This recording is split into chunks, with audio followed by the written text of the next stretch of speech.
Hello everyone, my name is Narendra Kumar and I welcome you all at the Chandigarh career group.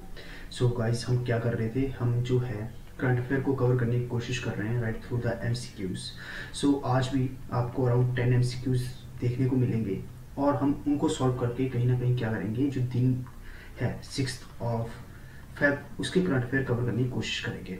अब यहाँ पे एक problem ये आ रही है कि आई थिंक जो फर्स्ट एंड जो सेकेंड फेब है इसके करंट अफेयर मैं ऑलरेडी कवर कर चुका हूँ और ये जो करंट अफेयर हैं ये हैं 6 ऑफ फेब के राइट। ये जो करंट अफेयर हैं 6 ऑफ फेब के, तो ये जो 4 दिन का बीच में बैकलॉग पड़ रहा है या लैग हो रहा है, ठीक है जी, ये इन बिटवीन मैं क्या कर दूंगा, इसको कवर कर दूंगा। ओके, सो हम बढ़ते हैं आगे। ये रहा आपके सामने पहला क्वेश्चन।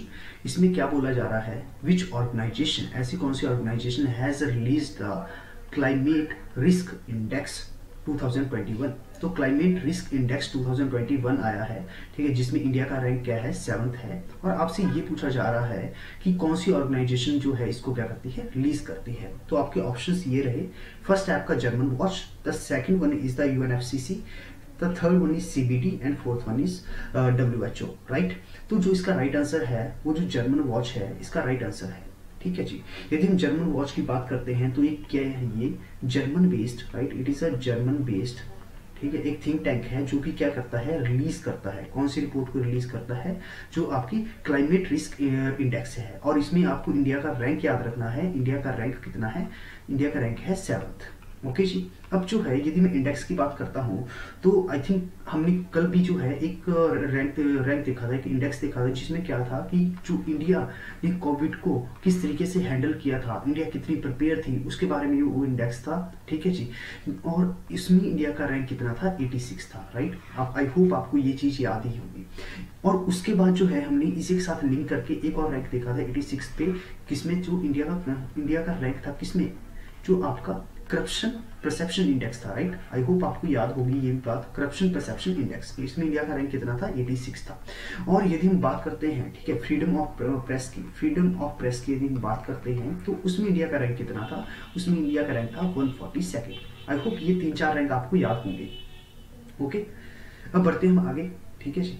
अब जो है जर्मन वॉच के बारे में हम देख चुके हैं। जो इसका हेडक्वार्टर है, ये कहाँ पे है, इसका जो हेडक्वार्टर है ये है आपका बोन में राइट। और ये बोन कहाँ है, ये जर्मनी के अंदर राइट, जर्मनी के अंदर। यदि हम UNFCCC की बात करते हैं तो इसकी जो फुल फॉर्म है वो है United nation framework convention on the climate change right. और ये जो पिक्चर में आया था ये बेसिकली इनकी बहुत ही अच्छी क्रोनोलॉजी है। क्या होता है, 1992 में एक रियो समिट होती है राइट, 1992 में क्या होता है, एक रियो समिट होती है। अब इस समिट से क्या होता है, 2-3 ऑर्गेनाइजेशन आपकी क्या होती है, फॉर्म होती है। यदि मैं बात करता हूँ 1993 की, ठीक है जी, 1993 की, तो जो CBD है राइट, जो आपकी CBD है, convention right, convention on the biodiversity, ये पिक्चर में आती है right, convention on the biodiversity. तो एग्जैक्ट डेट थी वो क्या थी, 29 ऑफ दिसंबर 1993। और आपको ये याद होना चाहिए, तो 29 ऑफ दिसंबर हम क्या सेलिब्रेट करते हैं, एज अ जो है international biodiversity day, international biodiversity day की तरह हम क्या करते हैं, इसको मनाते हैं या सेलिब्रेट करते हैं। और यदि हम बात करते हैं UNFCCC की, United nation framework convention on the climate change, यदि हम UNFCCC की हम बात करते हैं तो ये जो पिक्चर में कब आया है, ये 21 of March right, 21 of March 1994 को क्या आया था, ये पिक्चर में आया था राइट। आई होप ये सारी चीजें आपको याद होंगी। अब जो है यदि हम WHO के बारे में बात करते हैं तो WHO इस्टेब्लिश कब हुआ था, on the 7th of April 1948 right, इस दिन ये इस्टेब्लिश हुआ था।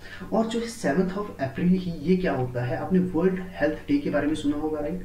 जो वर्ल्ड हेल्थ डे है ये कब होता है, on the 7th of April को होता है। हम हर साल जो है इसको क्या करते हैं, मनाते हैं। ओके जी, तो ये रहा आपका फर्स्ट क्वेश्चन और उससे रिलेटेड जो भी इंफॉर्मेशन थी ये आपको मिली गई होगी राइट। और यहाँ पे ये लिखा हुआ है ये वाली बात कि India is the 7th worst hit country on account of the extreme weather event in the 2019। और यही जो है इंडिया का रैंक आज की डेट में भी चल रहा है, ठीक है जी। अब इस रैंक में, इस इंडेक्स में हम ये चेक करते हैं कि सपोज क्लाइमेट चेंज है। अब क्लाइमेट चेंज यदि अपना इम्पैक्ट शो करता है तो कौन कंट्री कितनी प्रिपेयर है और कितना उसको लॉस हो सकता है, ये सब कुछ इसमें मेजर किया जाता है। आई होप ये आपको समझ में आया होगा। अब बढ़ते हैं हम अपने अगले क्वेश्चन के ऊपर। आपका ये रहा क्वेश्चन नंबर सेकंड। इसमें क्या बोला गया है, जो हमारे एक्सटर्नल अफेयर मिनिस्टर है, मिनिस्टर एस जयशंकर, इन्होंने प्रपोज किया है 8 गाइडिंग प्रिंसिपल्स। कितने? 8 guiding principles to repair the strained relations with which country. यदि आप अपनी थोड़ी सी कॉमन सेंस को अप्लाई करोगे so you will be able to answer this question. Because यदि आज की डेट में हम बात करते हैं किसकी, इंडिया के फॉरेन नेशन के साथ रिलेशंस की, तो सबसे ज्यादा टेंशन किसके साथ चली हुई है? सबसे ज्यादा टेंशन कौन से नेशन के साथ चली हुई है? I am expecting the answer that it should be China, right? It should be China. तो आपका जो यहाँ पे राइट आंसर होगा वो क्या होगा? चाइना ही होगा। ओके जी, चाइना। अब जो है क्या किया है, जो हमारे एक्सटर्नल अफेयर मिनिस्टर है वो ये मानते हैं कि हमें क्या करना चाहिए, हमें जो हमारे रिलेशन खराब हुए हैं चाइना के साथ, now the time has been come, जब हमें उन्हें क्या करना चाहिए, रिपेयर करना चाहिए। ओके तो इसके लिए इन्होंने क्या दिया, 8 गाइडिंग प्रिंसिपल्स दिए। यदि वो 8 गाइडिंग प्रिंसिपल्स को यदि फॉलो करते हैं दोनों nations, then there is a possibility कि जो इंडिया और चाइना के बीच रिलेशन है ये क्या बेहतर हो सकते हैं। यदि मैं चाइना की बात करता हूं तो चाइना की जो कैपिटल है वो है बीजिंग, राइट? चाइना की कैपिटल क्या है? बीजिंग है। और यदि मैं करेंसी की बात करता हूं तो करेंसी क्या है? युआन है, राइट? और यदि ये हम डिफेंस एक्सरसाइज की हम बात करते हैं, डिफेंस एक्सरसाइज की बात करते हैं तो आपने हैंड इन हैंड सुना ही होगा। Basically it is a military exercise, hand in hand. तो ये किसके बीच में होती है? It is a joint military exercise between the India and the China. यदि हम पाकिस्तान की बात करते हैं तो पाकिस्तान की कैपिटल क्या है? पाकिस्तान की कैपिटल है इस्लामाबाद, राइट? और इसकी करेंसी क्या है? इसकी करेंसी है पाकिस्तानी रुपी, राइट? पाकिस्तानी रुपी। और ऐसे ही हम नेपाल की बात करें तो उसकी कैपिटल क्या है? इसकी कैपिटल है काठमांडू, राइट? और उसके बाद जो इसकी करेंसी है, करेंसी क्या होगी? करेंसी होगी नेपाली रुपी, राइट? और यदि हम बात करते हैं थाईलैंड की तो उसकी कैपिटल क्या है? इसकी कैपिटल होगी आपकी बैंकॉक, राइट? बैंकॉक। और जो है इसकी जो करेंसी है बाहर, राइट? ओके तो आई होप ये क्वेश्चन आपको समझ में आया होगा। ठीक है जी, अब बढ़ते हैं अगले क्वेश्चन पर, क्वेश्चन नंबर 3। एक जो पर्सनैलिटी है इनका नाम है सैंड्रो बॉटिसेली। आई होप मैंने इसको अच्छे से प्रोनाउंस किया होगा, राइट? सैंड्रो बॉटिसेली। ये क्या थी कि इनको समटाइम न्यूज में देखा गया है। अब आपसे पूछा जा रहा है, आपको ये भी बताया गया है कि एक फेमस पेंटर है। अब ये क्वेश्चन ये है कि ये कौन सी कंट्री के फेमस पेंटर हैं। ठीक है जी, तो जो आपके ऑप्शन है ये है जर्मनी, इटली और जो है फ्रांस और स्पेन। जो इसका राइट आंसर होगा B will be the right answer, जो बी होगा इसका राइट आंसर होगा। अब जो ये सारी की सारी जो कंपनी है, सारी की सारी क्या है, कंट्रीज है, they all are the part of the European Union, right? European Union का पार्ट है, बोलो यस। अब जो है इनकी क्या होगी, तो ऑब्वियसली करेंसी कौन सी होगी? Currency should be euro, right? Currency इनकी क्या होगी? यूरो होगी। अब हम यदि कैपिटल्स की बात करते हैं तो जर्मनी की कैपिटल क्या है? बर्लिन है, राइट? यदि हम इटली की बात करते हैं तो रोम है, राइट? और यदि हम फ्रांस की बात करते हैं तो क्या है? पेरिस है। और यदि हम स्पेन की बात करते हैं तो क्या है? मैड्रिड है। आई होप ये समझ में आपको आया होगा। ठीक है जी, अब ये न्यूज में क्यों थी? बेसिकली सैंड्रो बॉटिसेली ये न्यूज में इसलिए आ गई कि इनकी एक पेंटिंग थी जिसका नाम था young man holding a roundel, right? ये जो पेंटिंग थी ये इतनी एक्सपेंसिव सोल्ड हुई, जो इसकी कीमत थी अराउंड 92.2 मिलियन डॉलर। ठीक है जी, इतनी जो कीमत की ये जो पेंटिंग थी ये सोल्ड हुई है न्यूयॉर्क के अंदर, जिसकी वजह से ये न्यूज में आ गई। और जैसे ये न्यूज में आ गई हमारे लिए इंपॉर्टेंट हो गया कि ये सैंड्रो बॉटिसेली थे, ये कहाँ से बिलोंग करती थी? She is from the Italy, right? She belong to the Italy. और ये क्या थी? एक फेमस पेंटर थी। ये आपको बातें याद रखनी है। अब बढ़ते हैं हम अगले क्वेश्चन के ऊपर। ये काफी इजी क्वेश्चन है। एक्चुअली क्या है कि ये जो चौरा चौरी इवेंट है इसके जो है अराउंड 100 ईयर पूरे होने वाले हैं, जिसकी वजह से काफी न्यूज में चल रहा है। तो जो चौरी चौरा था ये पूछा जा रहा है कि एक टाउन है located in which Indian state और यूटी। यदि आप थोड़े से भी सीरियस एस्पिरेंट हो देन डेफिनेटली ये क्वेश्चन आपके लिए काफी इजी होना चाहिए। And so B is the right answer. Uttar Pradesh में क्या था? आपको चौरी चौरा देखने को मिल जाएगा। ठीक है जी, अब ये क्यों हुआ था? ये चौरी चौरा का इवेंट, ठीक है, नॉन कॉपरेशन मूवमेंट। ठीक है जी, ये आप जो है जब आप मॉडर्न हिस्ट्री को कवर जहां से भी कर रहे हो, जहां से भी किया होगा, आपको वहां पे इसके बारे में डिटेल पता चल जाएगा। अब बढ़ते हैं हम अगले क्वेश्चन के ऊपर, क्वेश्चन नंबर 5। और ये काफी इंटरेस्टिंग क्वेश्चन है। ठीक है जी, इसमें बोला जा रहा है विच इंडियन पर्सनैलिटी, ऐसी इंडियन कौन सी पर्सनैलिटी है जिसने स्टार्ट किया था प्रबुदा भारत जर्नल इन 1896। ठीक है जी, 1896 में कौन सी जो पर्सनैलिटी है किसने स्टार्ट किया था? प्रबुदा भारत जो कि जर्नल था। आपके ऑप्शन है अरबिंदो घोष, सेकंड है स्वामी विवेकानंद, थर्ड है एनी बेसेंट और फोर्थ है सुब्रमण्या भारती। ठीक है जी। और इसका जो राइट आंसर है जो स्वामी विवेकानंद है, ये इसका राइट आंसर है। तो स्वामी विवेकानंद ने बेसिकली क्या किया था, इन 1896 प्रबुद्धा भारत नाम का जर्नल जो है स्टार्ट किया था। यदि हम बात करते हैं अरबिंदो घोष के बारे में, ओके, यदि हम बात करते हैं अरबिंदो घोष के बारे में, तो इन्होंने क्या किया है, इन्होंने इंडियन सिविल सर्विसेज को क्लियर किया हुआ है, राइट, इन्होंने इंडियन सिविल सर्विसेज को क्लियर किया हुआ है। और जो है 1902 में इन्होंने क्या किया था, अनुशीलन समिति भी इस्टेब्लिश की थी। अनुशीलन समिति को क्या किया था, इस्टेब्लिश किया था। ये बेसिकली कुछ फैक्ट्स हैं जो कि पूछे जा सकते हैं एग्जामिनेशन के अंदर। और इन्होंने अपने भाई के साथ मिलकर क्या किया था, इन्होंने जुगंतर, ठीक है जी, इन्होंने जुगांतर नाम का क्या किया था, एक मैगजीन भी स्टार्ट किया था। और ये ही नहीं, इन्होंने क्या किया था, जो वंदे भारत है, वंदे भारत नाम की जो एक न्यूज़पेपर है, ये भी इन्होंने क्या किया था, स्टार्ट किया था। और जब 1908 में, ठीक है, 1908 में अलीपुर कॉन्स्पिरेसी हुई थी, अलीपुर कॉन्स्पिरेसी हुई थी, तब भी क्या किया गया था, इनको अरेस्ट किया गया था, राइट। तो ये इससे रिलेटेड कुछ फैक्ट्स हैं, ठीक है। यदि हम बढ़ते हैं एनी बेसेंट के ऊपर, तो एनी बेसेंट ने क्या किया था बेसिकली कि 1914 में इन्होंने क्या किया था, जो central Hindu college, right, central Hindu college, इसकी फॉर्मेशन की थी along with Madan Mohan Malviya, right. और मदन मोहन मालवीय ने 1916 में क्या किया था, जो बनारस यूनिवर्सिटी है उसको स्टैब्लिश कर दिया था, राइट, बनारस यूनिवर्सिटी को स्टैब्लिश कर दिया था।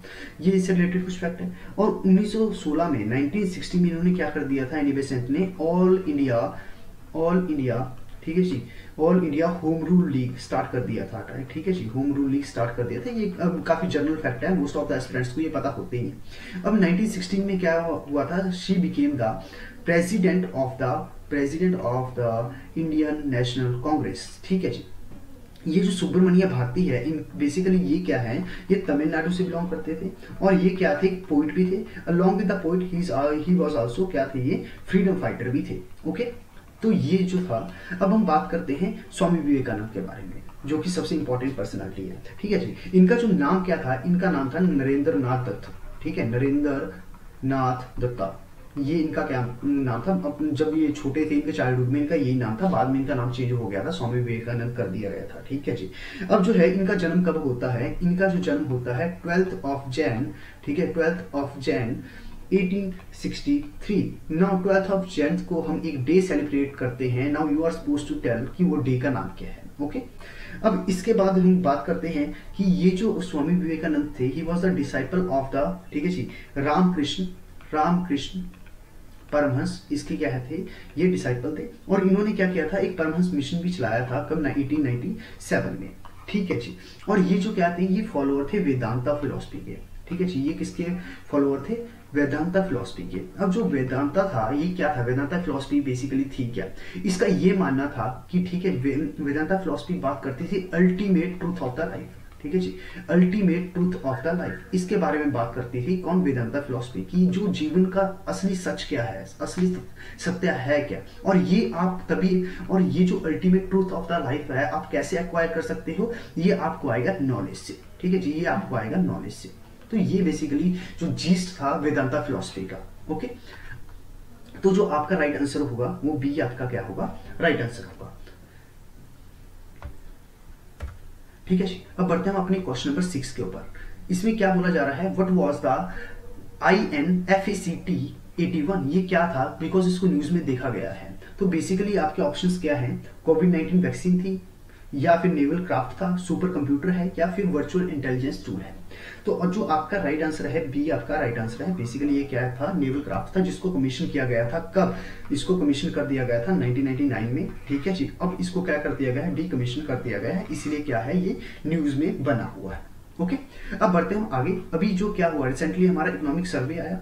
अब इकोनॉमिक सर्वे में एक टर्म बड़ी देखी गई जिसका नाम था BNI। तो आपसे इस क्वेश्चन में यही पूछा जा रहा है कि ये जो BNI है, इसकी फुल फॉर्म क्या है, आपसे सिर्फ इतना पूछा जा रहा है। तो आपके ऑप्शंस काफी क्लोज हैं, लाइक ये है ब्रॉड नेसेसिटी इंडेक्स, ठीक ठीक है जी, bare necessities index, base necessities indicator और बेस नेशनल इंडिकेटर्स। तो इसका जो राइट आंसर है बी, इसका क्या है राइट आंसर है। ओके जी, तो 20 का राइट आंसर है। बेसिकली इस इंडेक्स में होता क्या है, अब जो है हमारे पास क्या है, लाइक हमारे पास कुछ रिसोर्सेज हैं, like drinking water, sanitation, housing condition कैसी है अर्बन और रूरल की, राइट। जो हमारे रिसोर्सेज है उनमें जो है उनकी एक्सेसिबिलिटी में क्या कितनी इनइक्वालिटीज है, ये कौन डिफाइन करता है, जो बेयर नेसेसिटीज इंडेक्स है ये सब बारे में क्या करता है, बात करता है। और ये इंडेक्स को प्रिपेयर किया जाता है, अराउंड 26 इंडिकेटर्स है, ये आपको याद नहीं रखने हैं, ठीक है जी। ये आपको 26 याद नहीं रखने हैं, हार्डली आपसे पूछा जाएगा, लेकिन बस आपको ये पता होना चाहिए बेयर नेसेसिटीज इंडेक्स किस बारे में बात करता है, ठीक है जी। बढ़े आगे। अब जो है ये रहा आपके सामने क्वेश्चन नंबर 8। इसमें क्या बोला जा रहा है, which country is to introduce a bill, ठीक है जी। कोई एक कंट्री है जो कि एक इंट्रोड्यूस करने वाली है बिल, उस बिल में करेंगे क्या, to ban all the private cryptocurrencies and to create a sovereign digital currency, ठीक है। यदि आप करंट अफेयर को फॉलो कर रहे हो तो obviously this question is going to be very easy for you. तो आपके ऑप्शंस है Brazil, India, Australia and the New Zealand, और राइट ऑप्शन जो है आपका क्या है, इंडिया है। बेसिकली क्या किया है आरबीआई ने, ऐसा बोला है कि हम क्या करेंगे, जितनी भी प्राइवेट क्रिप्टो करेंसीज है हम सबको क्या करेंगे, बैन करेंगे। इंस्टेड ऑफ दैट हम खुद की एक सोवरेन डिजिटल करेंसी को लॉन्च करेंगे, ठीक है। और यदि हम बात करते हैं किसकी, यदि हम बात करते हैं ब्राजील की, तो ब्राजील की जो कैपिटल है वो है ब्रेसिलिया, राइट, ब्रेसिलिया। और जो है करेंसी वो है रियाल। ऑस्ट्रेलिया की कैम्बरा जो है क्या है, कैपिटल है, कैपिटल क्या है कैम्बरा। और जो है करेंसी क्या है, ऑस्ट्रेलियन डॉलर। और जो वेलिंगटन है ये कैपिटल है किसकी, न्यूजीलैंड की, और इसकी जो करेंसी है ये क्या है, ये आपकी न्यूजीलैंड डॉलर है, ठीक है जी। बढ़े आगे। अब क्वेश्चन नंबर 9 आपके सामने है, ये क्या बोल रहा है, as per the Indian justice report. Okay, यहाँ पे इंडियन जस्टिस रिपोर्ट के बारे में बात की जा रही है। Which state has employed the most women in its police force. Question को थोड़ा ध्यान से देखना, यहाँ पे नंबर्स की बात हो रही है, ठीक है जी। नंबर्स में कौन सी स्टेट ने सबसे ज्यादा वुमेन्स को क्या किया है, हायर किया है इन द पुलिस फोर्स। और आपके ऑप्शंस हैं मध्य प्रदेश, बिहार, तमिलनाडु एंड द कर्नाटका। और जो आपका राइट आंसर है ये होगा ऑप्शन बी, बिहार। बिहार ने क्या किया है कि सबसे ज्यादा वुमेन्स, यदि नंबर के हिसाब से हम बात करते हैं तो सबसे ज्यादा वुमेन्स कौन सी पुलिस फोर्स में हमें देखने को मिलेगी, वो है बिहार की। लेकिन in terms of the percentage की हम बात करते हैं तो तमिलनाडु का क्या आता है, रैंक 1 आता है, राइट। यह बात आपको क्या करनी है, याद रखनी है। और ये रहा आज के दिन का last question. As per a recent research, एक रिसेंट रिसर्च हुई है, उसमें ऐसा बोला गया है, what percentage the number of the ocean shark and the rays has declined in Indian ocean, ठीक है जी। तो ये जो है एसएससी वगैरह के लिए काफी इंपॉर्टेंट क्वेश्चन है, राइट। तो इसका जो है आपके ऑप्शंस ये रहे, 76.3%, 78.4%, 80.7% एंड 84.7%, राइट। ऑप्शंस आपके काफी क्लोज हैं, तो जो आपका राइट आंसर होगा वो डी आपका राइट आंसर होगा, राइट। कि कितना परसेंट डिक्लाइन हुआ है ओशियनिक शार्क एंड रेस, जो है 84.7% क्या हुए हैं, ये डिक्लाइन हुए हैं, राइट। अब जो है बेसिकली इनका स्टेटस IUCN स्टेटस में, ठीक है, यदि हम बात करते हैं तो ये जो ओशियनिक शार्क्स एंड रेस हैं ये तीनों जो कैटेगरी में आ रही है। कुछ जो शार्क्स क्या है वो वनरेबल है, कुछ जो है क्या है इंडेंजर्ड है, और कुछ क्या है क्रिटिकली इंडेंजर्ड है। तो फ्रेंड्स इसी के साथ हमारे 10 क्वेश्चन यहीं पे एंड होते हैं। आई होप आपको ये सेशन सही लगा होगा। यदि आपको लगता है कि ये सेशन वर्थ करता है किसी के साथ शेयर करने के लिए, ऑब्वियसली आप वो कर सकते हो, ठीक है जी। और हम आगे से जो आपके जो है 3rd, 4th और 5th फेब के आपके करंट अफेयर छूटे हैं उनको भी बहुत ही जल्द कवर किया जाएगा। तब तक के लिए थैंक यू सो मच।